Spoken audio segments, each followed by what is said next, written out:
अस्सलाम वालेकुम नाज़रीन, सराबर कज़ाब से मुखातिब है। रात की तारीकी में खबर आई है और उस खबर ने हर तरफ थरथरी मचा दी है। खबर बड़ी खौफनाक है, परेशान कुन है और तशवीशनाक खबर है। खबर यह है कि अचानक से यह खबर आई है कि पाकिस्तान क्रिकेट बोर्ड पाकिस्तानी हुकूमत के सामने एक प्रपोजल रखने जा रहा है और प्रपोजल यह होगा कि पाकिस्तान में अगले साल फरवरी में जो PSL 9 होनी थी पाकिस्तान में, उसको वो पाकिस्तान में नहीं करवाना चाह रहा, बल्कि उसे वो UAE शिफ्ट करना चाह रहा है। अब फरवरी में ही पाकिस्तान के अंदर इंतखाबात होने, तो फिर अचानक क्रिकेट बोर्ड ये क्यों फैसला कर रहा है, इस बारे में क्यों सोच रहा है कि फरवरी में वो PSL को पाकिस्तान में ना करवाए बल्कि UAE में यानी पाकिस्तान से बाहर लेकर जाए।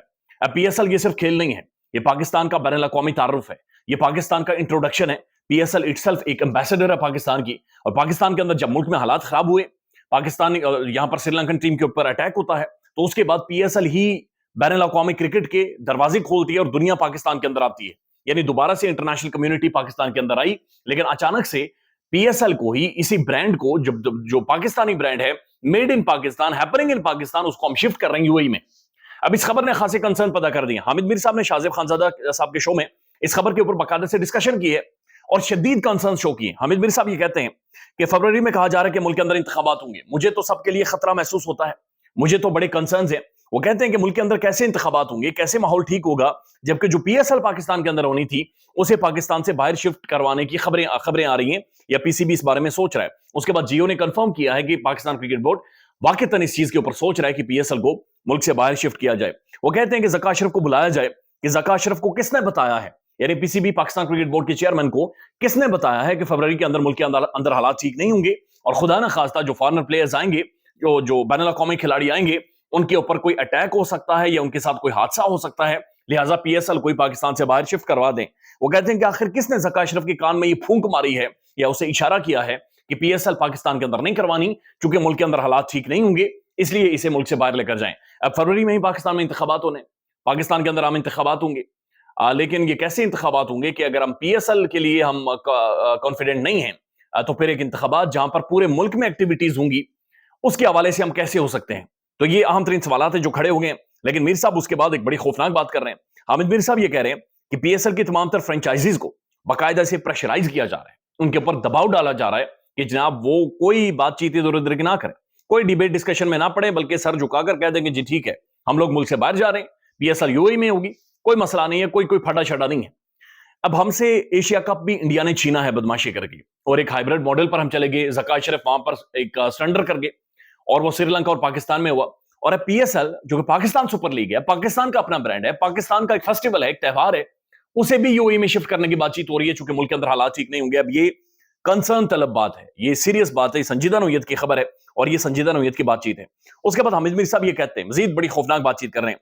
वो ये कहते हैं कि बलोचिस्तान के अंदर जो मियां नवाज शरीफ साहब गए हैं, बाप पार्टी के जो लोग मियां नवाज शरीफ साहब के साथ शामिल हुए हैं, उनमें से बहुत सारे लोग ऐसे थे जिन्होंने पीपल्स पार्टी के साथ बाकायदा से एग्रीमेंट कर दिया था कि पीपल्स पार्टी में ज्वाइन करने जा रहे हैं, और कुछ लोगों ने PP को ज्वाइन भी कर लिया था, लेकिन उन्हें मजबूर किया गया कि नहीं, PP छोड़े और नवाज शरीफ साहब को ज्वाइन करें, मियां साहब के साथ जुड़ जाएं।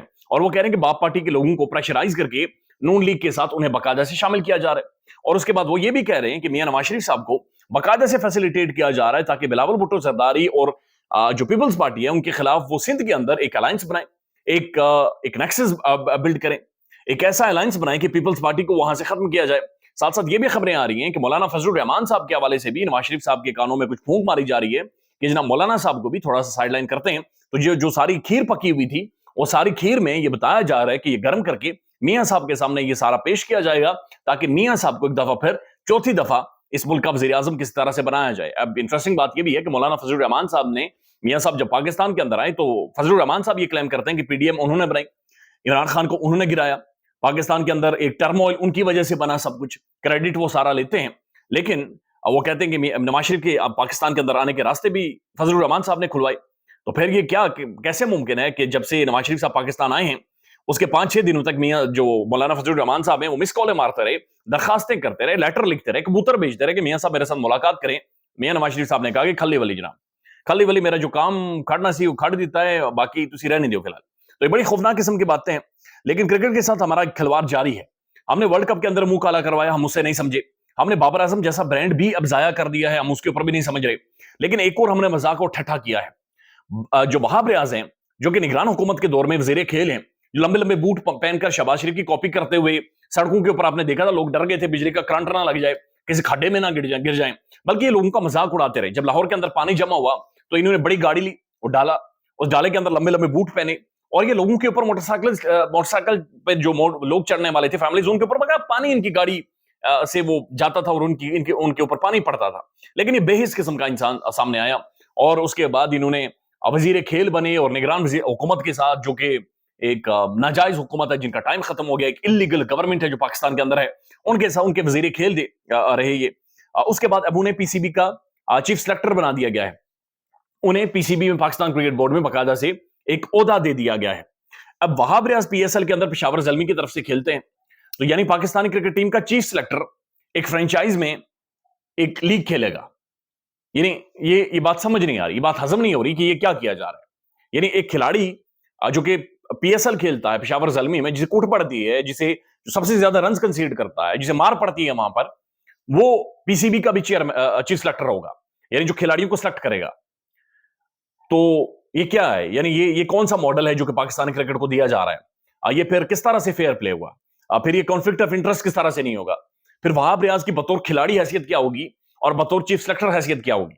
तो ये बहुत सारी चीजें जो खुलकर सामने आ रही हैं और भी बहुत सारी खबरें आ रही हैं कि बाबर आजम के साथ जो किया गया है, ये असल में एक सोची समझी प्लानिंग थी। ये वेल थॉट आउट एक कैंपेन थी जो बाबर आजम के खिलाफ चलाई गई है। एक पूरा माहौल बाबर आजम के खिलाफ बनाया गया और ये सोच समझकर क्रिकेट को बदनाम किया गया है या क्रिकेट को एक्सप्लॉइट किया जा रहा है। और क्रिकेट के अंदर बाबर आजम के साथ भी जो बताया जा रहा है, बहुत सारे जो कॉरिडोर डिस्कस कर रहे हैं, जो रंजिश थी वो ये थी कि बाबर आजम खान का फेवरेट था और इमरान खान ने ही सजेशन दी थी कि बाबर आजम को कैप्टन होना चाहिए और बाबर आजम पाकिस्तानी टीम को लीड करे। उसके बाद रमीज राजा को क्रिकेट बोर्ड के अंदर लेकर आए।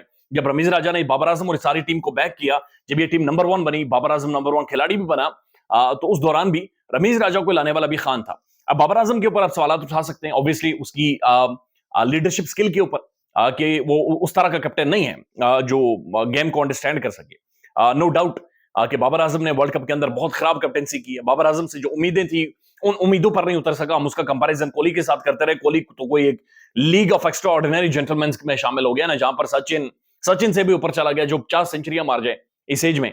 उसका तो कंपैरिजन है दुनिया में किसी के साथ नहीं है, वो तो ऊपर है ना, वो तो बहुत ही कोई ऊपर वाली चीज है। लेकिन उसके साथ कंपैरिजन किया जाता रहा, लेकिन फिर उसके बाद इतना साइकोलॉजिकली बाबर को डैमेज किया गया कि बंदा नाकाम हो गया।